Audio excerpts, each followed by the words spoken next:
High, welcome back to my YouTube channel. আবার চলে এলাম সকালবেলাতে তোমাদের সাথে নতুন ব্লগ শেয়ার করার জন্য। দেখে নাও আমার মায়ের পুরো রূপ, আমার মা মনসা। আমার মা যেন সবসময় রাজরানীর মতন সেজে আমার ঘরটা পুরো আগলে রেখেছে।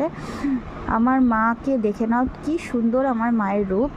তো মায়ের অ্যাকচুয়ালি মূর্তি আমাদের ঘরে থাকতো না, মায়ের ঘোড়া হাতি আমাদের বাড়িতে ছোট্ট করে একটা পুজো হতো। তো সেই থেকে মায়ের স্বপ্নে পাওয়া, তারপরে মায়ের মূর্তি হয়, তারপরে মায়ের মন্দির হয়, এই করে মা আমার ঘরে বাড়িতেই থেকে যায়।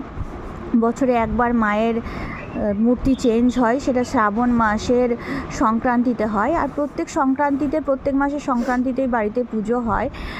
আর এটা আগস্ট মাসে হয়, 17 তারিখ পরে নয় 18 তারিখ পরে আমাদের পুজো হয়। তো তোমরা যে আমার মায়ের পুজোতে আসতে চাও, সে আমার মায়ের পুজোতে তোমরা আসতে পারো আমাদের বাড়ি দুর্গাপুরে।